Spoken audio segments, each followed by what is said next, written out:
भाजपा आमदार गणपत गायकवाड यांनी पोलीस स्टेशनमध्ये शिवसेनेच्या एका कार्यकर्त्याला गोळीबार केली, ही कितपत योग्य आहे?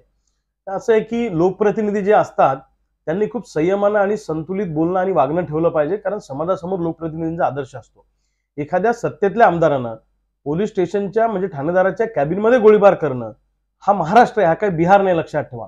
आणि महाराष्ट्राच्या संस्कृतीला ही न शोभणारी गोष्ट आहे. हा शाहू फुले आंबेडकरांचा महाराष्ट्र आहे, छत्रपतींचा महाराष्ट्र आहे, देशाच्या राजकारणाला दिशा देणारा हा महाराष्ट्र आहे. आणि अशा पद्धतीनं जर सत्ताधारी आमदारच जर वागत असतील तर सामान्य जनतेने न्याय कुणाकडे मागायचा? आज कुंपणात जर शेत खात असेल तर न्याय मागायचा कुणाकडे, असा प्रश्न सर्वसामान्य माणसासमोर आज तयार झालेला आहे. त्यामुळे असे जे काही आमदार मंडळी आहे जी मस्तवालपणे वागतायत, सत्तेची मस्ती आली का हा प्रश्न विचारण्याची वेळ खऱ्या अर्थाने आलेली आहे. यांना आपापल्या पक्षातल्या लोकांनी लगाम लावणं खूप आवश्यक आहे, नाहीतर सामान्य जनता आज भयभीत झालेली आहे, असुरक्षित झालेली आहे. गणपत गायकवाड यांनी मुख्यमंत्री एकनाथ शिंदेंवर करोडो रुपये असल्याचा आरोप केला आहे. नाही, आता त्यांचा काय व्यवहार झाला किंवा काय नाही त्याच्याबद्दल म्हणजे मी बोलणं उचित ठरणार नाही. पण जे काही चाललंय ते काही फार बरं चाललं नाही असं महाराष्ट्रातलं चित्र आहे.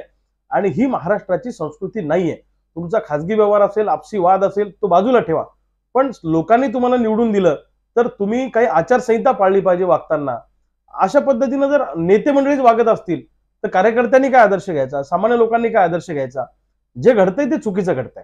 राजकारणात येऊ पाहणाऱ्या नवीन पिढीला तुम्ही काय संदेश द्या? नाही, मी एवढं सांगेन की चांगल्या लोकांनी राजकारणामध्ये आलं पाहिजे, सज्जन लोकांनी राजकारणामध्ये आलं पाहिजे. राजकारण हे वाईट लोकांचं क्षेत्र, हे डोक्यातून काढा.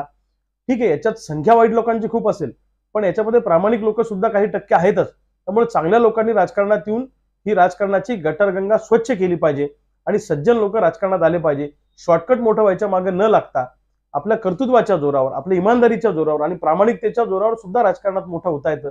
अशी असंख्य उदाहरणं महाराष्ट्रामध्ये आहे. त्यामुळे चांगल्या तरुणांनी राजकारणामध्ये नैतिकता ठेवून आलं पाहिजे, या मताचा मी.